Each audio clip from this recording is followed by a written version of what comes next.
Saudações, gente bonita. Muito boa tarde. São 14 horas e 17 minutos de um dia nublado e frio aqui na Cordilheira do Espinhaço, estado de Minas Gerais, Mata Atlântica.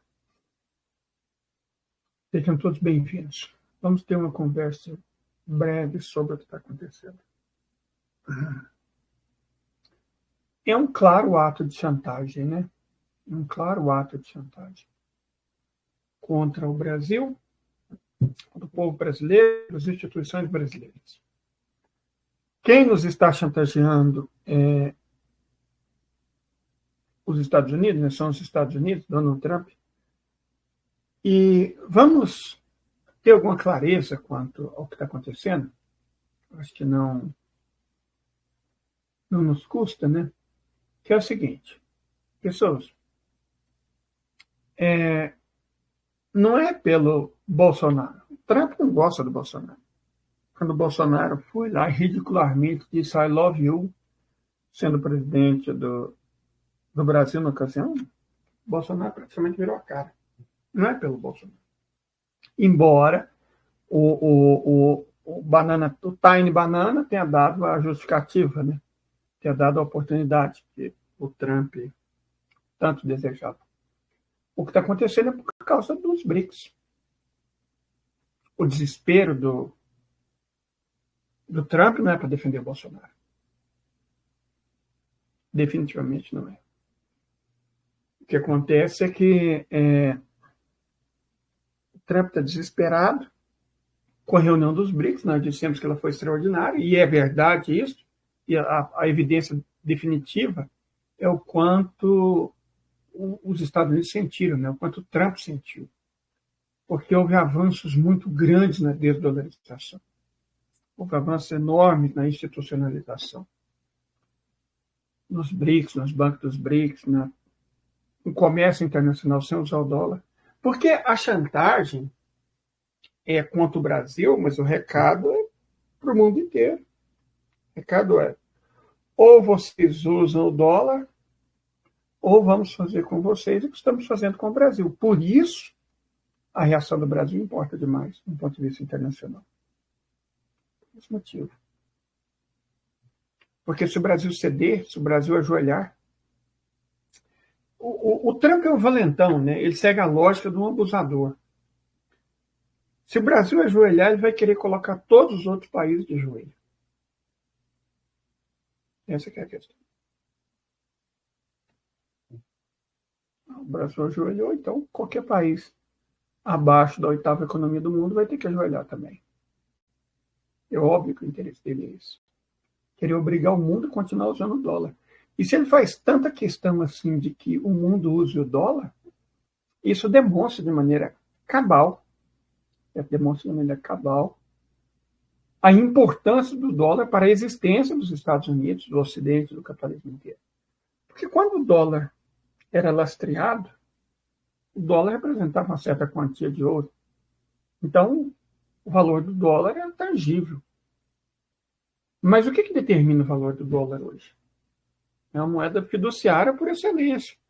Entre 1974 e 2024, ela foi uma moeda semi-fiduciária, porque na prática era a única moeda do mundo que poderia ser utilizada para comprar petróleo. Então era uma moeda garantida pela riqueza dos outros, mas ainda assim ela tinha relevância, porque mesmo não sendo tecnicamente fiduciária, na prática ela tinha lastro, né? Mesmo sendo tecnicamente fiduciária, ela tinha lastro, que era o poder de comprar petróleo. Quando o príncipe Mohammed bin Salman bin Abdulaziz Al Saud, que a graça de Deus o proteja e abençoe sempre, decidiu que a Arábia Saudita, e por conseguinte todas as nações do Golfo, e todas as nações do OPEP, venderiam o petróleo em qualquer moeda, e vendeu mesmo. A Arábia Saudita, pouco depois, fez um acordo com o Quênia para vender petróleo em shilling queniano. Quer dizer, nada contra o Quênia, mas o shilling queniano está longe de ser uma moeda conversível, uma moeda de grande valor. Certo? Então, o recado foi mais importante que o agro. Falou, não, nós realmente vamos vender petróleo em qualquer moeda. Então, o petrodólar sumiu nisso. Em 2024, ano passado, sua alteza real destruiu o petrodólar. E aí sim, o dólar se tornou realmente uma moeda fiduciária. Lastreada em quê? Por exemplo, para que você precisa de dólar? Para comprar a produção industrial dos Estados Unidos? Qual produção industrial? Qual foi a última vez que você comprou um produto made in USA? Eu estou usando uma botina feita no Brasil. Pela qualidade do couro, provavelmente em Franca ou Birigui. A minha meia também é feita no Brasil. A minha calça, a minha blusa e isso aqui que eu ganhei provavelmente são feitos na China. Isso aqui é feito na China. O que é feito nos Estados Unidos hoje em dia? Por que você precisa do dólar? Para comprar qual produto? Arma? Que os chineses e os russos fazem melhor e mais barato? Qual que é a necessidade do dólar? Qual o produto dos Estados Unidos?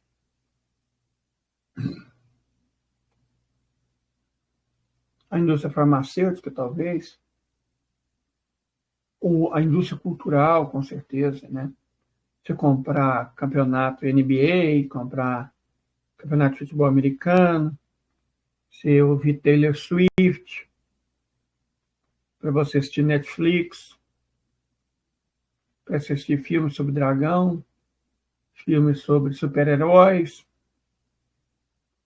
filmes Arrasa Quarteirão. É para isso que a gente precisa de dólar. O que levanta a pergunta, nós realmente, ou algum país do mundo realmente precisa de dólar hoje em dia? A pergunta é essa. E o Trump sabe a resposta. A resposta é não. Pessoas podem viver sem Netflix, sem Disney. Tem um personagem rato, um personagem pato, um personagem super-herói. Pessoas podem muito bem sobreviver sem isso. Não tem dificuldade nenhuma. Correto? Então, o dólar não é mais necessário. É por isso que o Trump tenta impô-lo. Porque se houvesse necessidade do dólar, se houvesse necessidade de se consumir produtos norte-americanos, então não precisaria o Trump fazer toda essa pataquada depois da reunião dos BRICS. Não haveria necessidade nenhuma. Qual seria a necessidade? Nenhuma. Se ele está fazendo isso, é porque ele sente que ele tem que fazer alguma coisa para tentar obrigar os países a usar o dólar. E aí está a chave. Obrigar as nações a usarem o dólar. Certo? E ele quer começar pelo Brasil, porque a reunião dos BRICS foi aqui. O Lula foi o anfitrião. E eu acho engraçado que havia cara dos velhos comunistas, né? Das viúvas porcinas do Brizola, aquele tanto de gente falou, não, a reunião dos BRICS não foi importante, ela foi insignificante. Compara a reação dos Estados Unidos depois da reunião de Kazan com essa que ele está tendo agora. O homem está destemperado, porque ele sabe o que está em jogo. Ele não é completamente um imbecil, ele é um narcisista, ele é um mitômano, megalomaníaco, mas não é um imbecil. Ele sabe o que está em jogo. Se os Estados Unidos perderem o privilégio da moeda de reserva, perderam o privilégio de comprar o mundo só ligando a impressora, o que vai ser dos Estados Unidos? Eu pergunto. Sabe, eu vou fazer uma série de... Vamos levantar aqui algumas questões. Vamos levantar aqui algumas questões. Vamos mesmo levantar algumas questões aqui. Eu vou abrir o Chrome e nós vamos compartilhar a tela. Eu não sei se muda quando eu mudar de canal. Tomara que sim, né? Esse dia nós tivemos um problema chato com isso. Compartilhamos, imaginando que todo mundo ia estar vendo, mas no final não, né? Mas vamos ver o que acontece. Nós abrimos o Chrome e vamos começar com uma questão bem simples, né? Para a gente ver realmente a importância dos Estados Unidos para o mundo. Então, vamos começar, gente, abrindo sobre a Wikipédia mesmo, que é a maneira mais fácil de acessar os dados do FMI. As maiores economias do mundo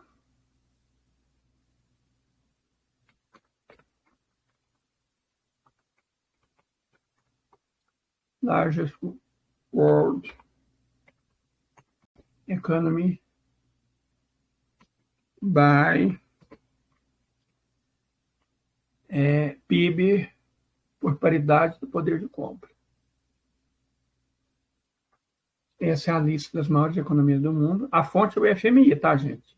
Para não achar que a fonte é o Banco Cuba, não, é o FMI. Por que eu não mostro direto o site do FMI? Porque ele não é muito amigável. Ele é bem pouco amigável. A lista do Wikipedia tem a vantagem de ser amigável. Deixa eu só confirmar se está sendo visualizado.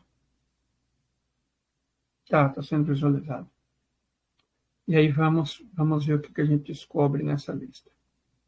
Das maiores economias do mundo. Como vocês podem ver, a maior economia do mundo atualmente é a República Popular da China, 40 trilhões e 700 bilhões de PIB.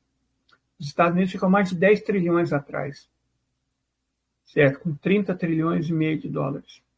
Em terceiro lugar, a terceira maior economia do mundo é a Índia, 17 trilhões e 647 bilhões. A quarta economia do mundo, quase 7 trilhões e 200 bilhões de dólares, quase meio trilhão de dólares a mais do que a quinta, que é o Japão, é a Rússia. A quarta maior economia do mundo é a Rússia. A Alemanha caiu para a sexta economia do mundo, 6 trilhões e 161 bilhões. A sétima economia do mundo é a Indonésia, que nos ultrapassou por muito pouca coisa. A Indonésia tem um PIB de pouco mais de 5 trilhões e nós temos um PIB de pouco menos de 5 trilhões. A França, a nona economia do mundo, também atrás, 4,5 trilhões. Perto da França, a décima economia do mundo, pouco menos de 4,5 trilhões, que é o Reino Unido. A 11ª economia do mundo ainda é a Itália, 3 trilhões e 719 bilhões, muito perto da 12ª economia do mundo, que é a Turquia. É Peru, mas é porque é Turquia. A tradução é Peru, né? 3 trilhões e 651 bilhões de dólares. Aí você tem o México, 3.400, Coreia do Sul, 3.300, a Espanha, 2.800, não chega a 3, Canadá, 2.700, o Egito é a maior economia da África, 17ª economia do mundo, segunda maior economia muçulmana, maior economia entre os países árabes, 2 trilhões e 771 bilhões de dólares. Aí vem a Arábia Saudita, né, 2 trilhões e 229 bilhões, e fechando a lista das 19 economias do mundo com PIB superior a 20 trilhões de dólares, a Polônia, que enriqueceu porque recebe transferência massiva de dinheiro da União Europeia. Ele enriqueceu a custo dos outros países. A Austrália é a 20ª economia do mundo, Taiwan, que é China, né, tem um PIB de quase 2 trilhões, então vai acrescentar em breve a China, quando for reunificado. A distância da China para os Estados Unidos vai aumentar ainda mais. Aí você tem a Tailândia, Vietnã, 23ª economia do mundo, 24ª Bangladesh, 25ª o Irã, 1 trilhão e 756 bilhões. Aí temos Paquistão, com mais de 1 trilhão, né? Paquistão, Nigéria, Países Baixos, Argentina, Filipinas, Malásia, Colômbia e África do Sul. São essas as 33 nações do mundo com PIB superior a 1 trilhão de dólares. 36, que na verdade são 32, né? Porque Taiwan é China. Então, Emirados Árabes está em 36º, 900 bilhões de dólares. Para a gente achar Israel está na 50ª posição, atrás da Noruega. Mas, na verdade, eu não sei por que eles estão considerando Hong Kong, 589 bilhões. Esses 589 bilhões são China. Então, na verdade, o PIB da China não é de 40,7 trilhões, é de 41,2 trilhões. Se ainda soma Taiwan, aí uau, né? Sobe para 43,2 bilhões de dólares. Então, a diferença está ficando cada vez maior da China em relação aos Estados Unidos. Certo? Se a gente pegar a lista dos maiores exportadores mundiais, a gente vai ver, essa é uma lista interessante. Maiores exportadores mundiais por país.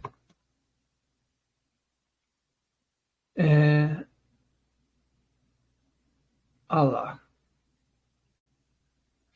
Essa é uma questão interessante, porque, olha só, atualmente, China, 2 trilhões de dólares, Estados Unidos, 1 trilhão 471 bilhões, vamos falar sobre isso.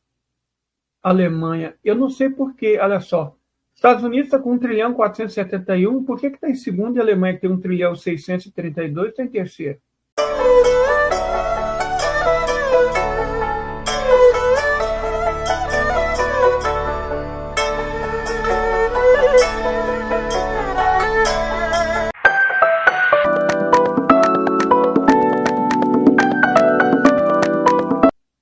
Explica que os Estados Unidos, desse 1 trilhão 470, vamos tentar estudar, né, isso. Tentar estudar. O que os Estados Unidos exportam? Vamos ver o que os Estados Unidos exportam.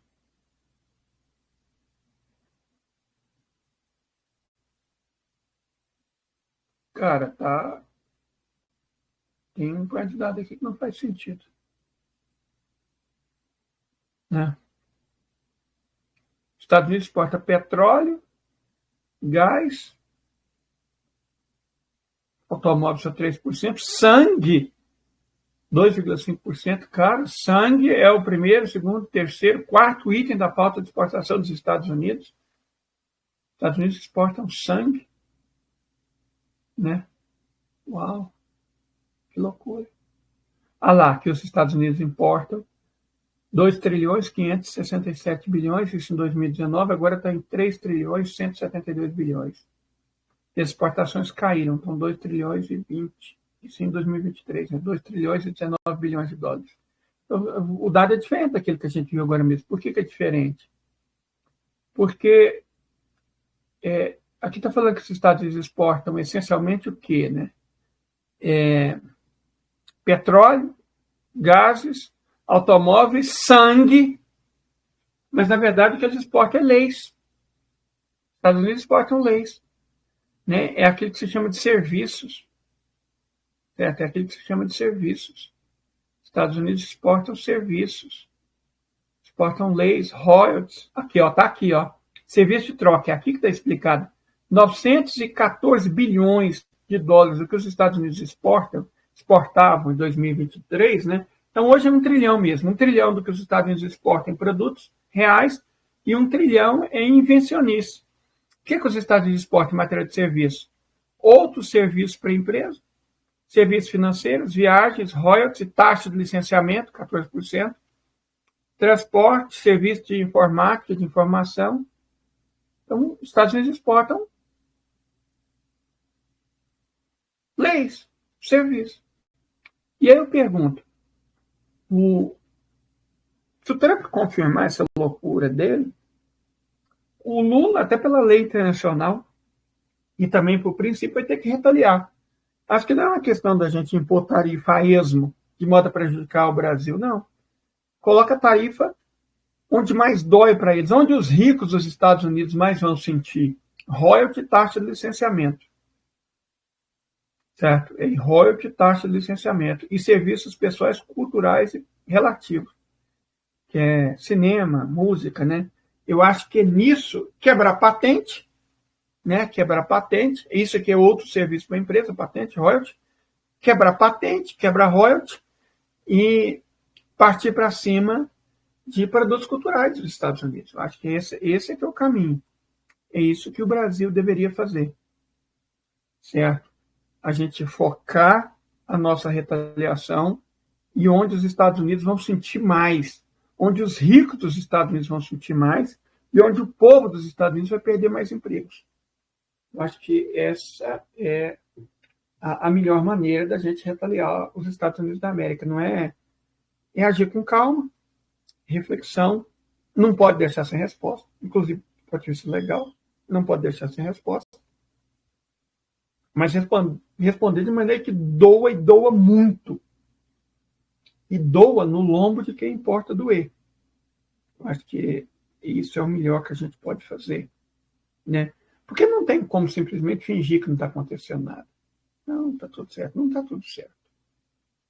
Certo? É evidente que não está tudo certo. Deixa eu compartilhar com vocês o erro. Então, é óbvio que não está tudo certo. Se tem uma coisa que as coisas não estão mais certas. Deixa eu terminar de desenhar um mapa dos Estados Unidos pós-Trump, né? Vamos falar um pouco sobre isso.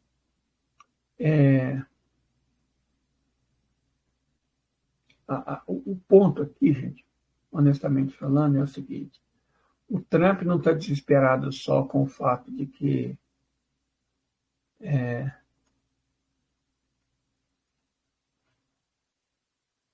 os BRICS vão abandonar o dólar.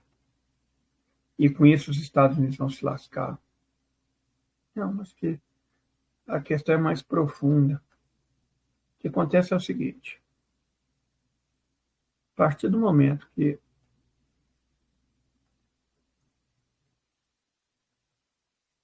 a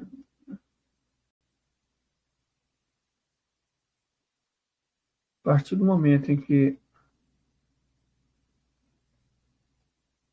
fica claro que você sobrevive sem o dólar, que você não precisa dos Estados Unidos, outros países vão tomar o mesmo caminho do Brasil, né? E, sinceramente, o que os Estados Unidos vão fazer se eles não puderem mais comprar em dólar? Porque o que os Estados Unidos fazem no mundo há muito tempo é exatamente isso, cara. Eles exercem o privilégio de comprar o mundo com moeda que eles imprimem. Não tem riqueza real envolvida na produção do dólar. Certo? Não tem riqueza real. Não existe alguma coisa de que os Estados Unidos realmente produzam, que o mundo precisa? Não. Então você vai continuar fazendo negócio com os Estados Unidos para quê? Você faz para obter dólar. E qual que é a utilidade do dólar? Vai comprar produtos. Produtos de que país? Todo mundo. Mas por que ele compra produtos de todo mundo? Porque ele compra, porque ele é a moeda mais importante. Ele é a moeda mais importante por quê? Porque compra coisas de todos os países do mundo. Certo, entendi essa parte. Mas por que ele compra coisas de todos os países do mundo? Porque ele é a moeda mais importante. Entenderam o ciclo vicioso? O dólar não é importante. A importância do dólar é garantida pelo poder militar dos Estados Unidos. E deixa eu comentar para vocês uma coisa que eu comentei no vídeo anterior.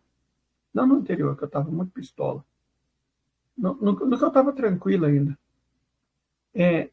Os Estados Unidos, cara, acabaram de perder, né, um aliado dos Estados Unidos, o Estado de Israel, acabou de ter um navio afundado pelos Houthis. Né? Isso poucos dias depois de tentar invadir o Iêmen, o sul do Iêmen, né, onde fica o Al-Ansarallah, pelo espaço aéreo e ser colocado para correr pela defesa antiaérea.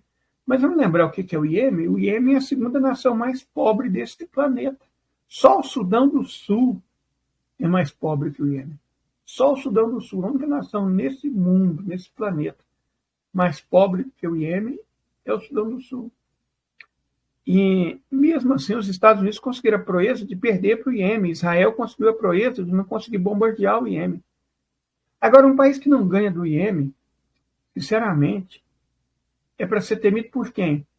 Então, se no aspecto militar o Donald parece que finalmente entendeu que não tem chance nenhuma contra Irã, contra Iêmen, contra seja lá o que for, o que ele está tentando fazer é impor uma vitória econômica.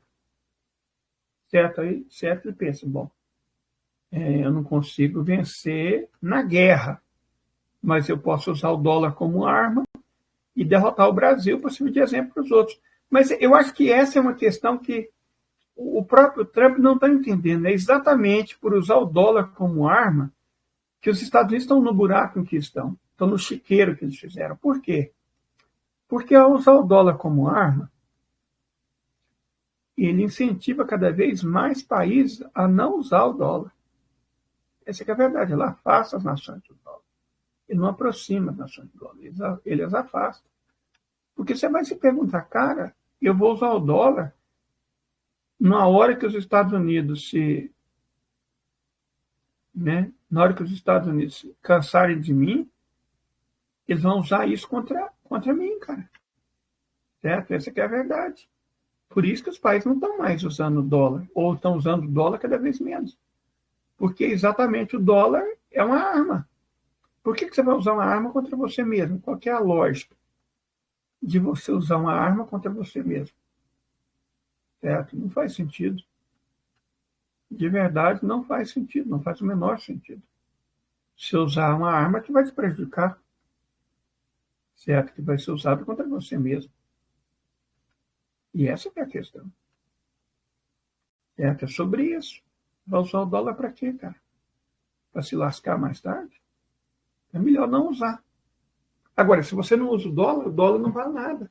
Se o dólar não vale nada, por que as nações iriam querer o dólar? Eles não iriam querer. Vai querer o dólar para ser pelo prazer de ser chantageado pelos Estados Unidos, porque o que o Trump está fazendo com o Brasil, o que os Estados Unidos estão fazendo com o Brasil, é chantagem. Chantagem, chantagem da pura, ó. Se vocês não fizerem isso, blá, blá, blá, blá, blá, é chantagem. É uma chantagem vergonhosa que os próprios norte-americanos já entenderam. Não tem nada a ver com defender valor dos Estados Unidos. Na verdade, os americanos não entenderam mesmo. Pelo que eu ando vendo nas redes sociais, inclusive aqui nessa plataforma, muitos americanos estão realmente achando, ou pelo menos falam que estão achando, falam que estão achando que o que aconteceu é que o Trump está usando as sanções para tentar livrar a cara do Bolsonaro. Cara, isso é bobagem, porque, como eu já disse, nem do Bolsonaro o Trump gosta. Não tem nada a ver com o Bolsonaro, não. Tá lá o Bananinha falando, eu vou resolver isso, tá lá o Bolso falando, eu vou ver isso aí, vou resolver. Não vai resolver, porque o problema não são os Bolsonaros, o problema não é a justiça brasileira. Tá vendo aquele Zé Trovão fazendo um papel ridículo, né? Como sempre, ele é um sujeito ridículo, que faz papel ridículo, falastrão, não sei o quê, ó, o Lula, não sei o quê, é o que ele sabe dizer, né? E o Lula, e o PT. Então tava lá vendo o Zé Trovão, né? Tava lá vendo o Zé Trovão, e... Peraí. Ele está dizendo que a culpa é do Alexandre de Moraes, que não deu um julgamento justo pro Bolsonaro e para a turma dele. Gente, vamos falar sério. Desde quando o Donald Trump está preocupado com um julgamento justo em relação a Jair Messias Bolsonaro? Sinceramente, vocês acreditam que alguém como o Trump, que odeia latino-americano mais do que odeia barato, está realmente interessado com o que o judiciário brasileiro fez com a Barata Chaves? Já viram a aparência asquerosa do Jair Messias Bolsonaro? Já deram uma olhada? O tanto que a cara dele é repulsiva. E vocês acham realmente que o Trump está com dozinha do Bolsonaro? Ai, tadinho do Bolsonaro. Foi vítima de um juiz malvado. Me preocupo tanto com a América Latina. Eu dou tanta importância ao que acontece na América Latina que eu nem sei o que aconteceria se o pobre do Bolsonaro fosse vítima de um julgamento injusto. Não tem nada a ver com o Bolsonaro. Tem a ver com desvalorização, com BRICS, certo? É com isso que tem a ver. Ele está desesperado, ele está desesperado. E outra coisa, nós estamos aqui mostrando o grande Texas, que é um dos países que podem surgir com o fim dos Estados Unidos, né? E o que a gente está notando no Texas? Enchentes terríveis, enchentes terríveis. E eles, entre mortos e desaparecidos, já são 300. E ele está sendo responsabilizado. Por que ele está sendo responsabilizado? O sistema de vigilância, ele desativou para cortar custos. A Defesa Civil dos Estados Unidos, a FEMA, ele desativou para cortar custos. E agora o governo norte-americano não está fazendo nada pelas pessoas que estão perdendo tudo nas enchentes. Certo? As pessoas estão perdendo tudo, cara. Não estão fazendo nada, eles estão culpando o Trump. E mesmo nessas condições, o Trump está planejando com esse país aqui, ó. Planejando com esse país aqui, um conflito contra esse país aqui, cara. Cadê aqui? Aí, ó. conflito contra o Irã. Quer dizer, Estados Unidos não tem dinheiro, não tem força armada, não tem capacidade para socorrer os próprios cidadãos que estão morrendo afogados, mas vai ajudar Israel numa guerra injusta em defesa do Estado de genocida. Então, o contribuinte americano está sendo instado a pagar pela guerra de uma nação estrangeira. Uau! É isso que se reduziram os Estados Unidos, né? Verdade seja dita. É isso que se reduziram os Estados Unidos. Servir de cachorro fraudiqueiro para o Estado de Israel, para defender interesses do Estado de Israel às custas dos interesses da própria população. É tudo sobre isso. Eu nem vou falar sobre o papel ridículo do Tiny Banana, papel ridículo do governador de São Paulo, né, que vai ser o estado mais prejudicado e é aliado de primeira da família Bolsonaro, né? Foi indicado ao cargo de governador de São Paulo pela família Bolsonaro. E o estado de São Paulo vai ser o mais prejudicado, porque a Embraer é paulista, as empresas que abastecem a Embraer são paulistas. São Paulo é o maior exportador de suco de laranja, não só do Brasil, como do mundo. São Paulo exporta açúcar, exporta álcool. O maior parceiro econômico do estado de São Paulo são exatamente os Estados Unidos da América. Então vai ser o estado mais prejudicado. Como é que vai ficar a cara do Tarcísio, que usa um boné escrito MAGA? Make America Great Again. Ele não está preocupado com isso. Não está nem aí. Né? Mas os dirigentes brasileiros deveriam, ou pelo menos deveriam estar fingindo. Porque essa tentativa patética de jogar no colo do Lula não vai dar certo, não. O pai da criança já foi determinado. É o Little Banana, né? E a pequena banana está lá, às custas do contribuinte brasileiro, eleito pelo povo do Estado de São Paulo, conspirando contra o Brasil e ferrando a economia do Estado de São Paulo. Mas eu prefiro que as máscaras caiam tarde do que nunca caem. Essa é a verdade. Eu vou ler mais, eu quero saber mais sobre a reação de outras pessoas e outros países, o que está acontecendo. E hoje à noite a gente volta. Tenha uma boa tarde e até. 美国以对等为名，行霸权之实，牺牲各国的正当利益，服务一己之私，将美国优先凌驾于国际规则之上，是典型的单边主义、保护主义和经济霸凌行径。中方已经发布了中国政府关于反对美国滥施关税的立场，表明了严正态度。美国滥施关税无异于剥夺各国，特别是全球南方国家的发展权利。美方实施差别化的税率，违反了世贸组织非歧视原则，严重破坏正常国际经贸秩序和全球产供链的安全稳定，严重损害多边贸易体制，严重冲击世界经济复苏进程，必然遭到国际社会的普遍反对。各国应当秉持共商、共建、共享原则，坚持真正的多边主义，共同反对各种形式的单边主义、保护主义，维护以联合国为核心的国际体系，维护以世界贸易组织为核心的多边贸易体制。